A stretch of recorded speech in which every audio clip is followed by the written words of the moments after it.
நம்ம தமிழ்நாட்டுக்கு அப்படி என்னதான் சார் ஆச்சு? ஒரு பக்கம் என்னன்னா ஸ்கூல் ஹெட் மாஸ்டர், அதாவது தலைமை ஆசிரியர், பிள்ளைங்க படிக்கிற டேபிளுக்கு மேல அழகா ஏறி படுத்துட்டு ஃபேனையும் போட்டுட்டு கொஞ்சம் கால அமுக்கி விடுங்கமான்னு ஒட்டுமொத்த கிளாஸையும் பிள்ளைங்களை வச்சு மெசாஜ் சென்டரா ஆக்கிட்டாங்க. கால அமுக்குனது மட்டும் கிடையாது, காலில் விழ வச்ச கதை தெரியுமா? அரசு அலுவலகத்துல, அதாவது கவர்மெண்ட் ஆபீஸ்ல திமுக பெண் கவுன்சிலரோட காலில் தாழ்த்தப்பட்ட சமுதாயத்தை சார்ந்தவர் என்கிற ஒரே காரணத்தினால ஒட்டுமொத்த திமுக பண்ணையார்களும் சுத்தி இருக்கும்போது அந்த பெண்ணோட காலில் விழ வச்சு அழகு பார்த்தாங்க. இதுல நீங்க பேசுற சமூக நீதி எல்லாம் எங்க சார் போச்சுது? ஒரு அம்மாவா இருந்துட்டு, அதுவும் பிரதிநிதியா ஒரு கவுன்சிலரா இருந்துட்டு இதெல்லாம் என்கரேஜ் பண்றதுல அசிங்கமா இல்லையா?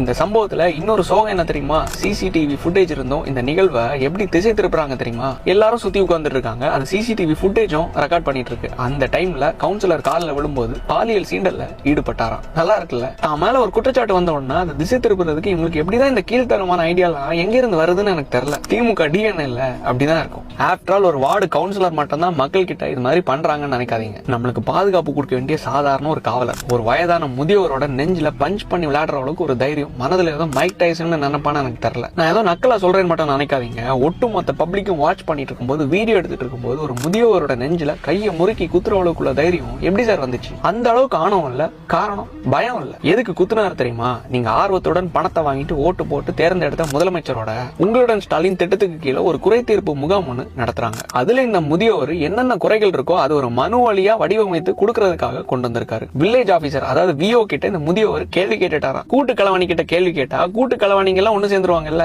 அதான் பஞ்ச் பண்ணி அமைச்சிருக்காங்க. உண்மையிலே இதுல சிரிக்கிறத தாண்டி சிந்திக்க வேண்டிய விஷயங்கள் நிறைய இருக்கு. சரி, தொடர்ந்து இத்தனை சம்பவங்கள் நடக்குது இல்ல, இதெல்லாம் எதனால நினைக்கிறீங்க? எல்லா மக்களும் சொல்றதும் ஒண்ணுதான், புலம்புறதும் ஒண்ணுதான். போல்டா ஜெயலலிதா அம்மையார் மாதிரி ஒரு முதலமைச்சர் இருந்திருந்தா கீழே இருக்கிற அதிகாரிகளும் அமைச்சர்களும் அவங்களுக்கு இப்படி தலை தெறிக்க ஆடுவாங்களா? பணத்தை வாங்கினீங்க சரி, இப்படி ஒரு அழகான பொம்மைக்கு அங்க ஓட்டு போடுவீங்க, அனுபவிங்க, தப்பே இல்ல.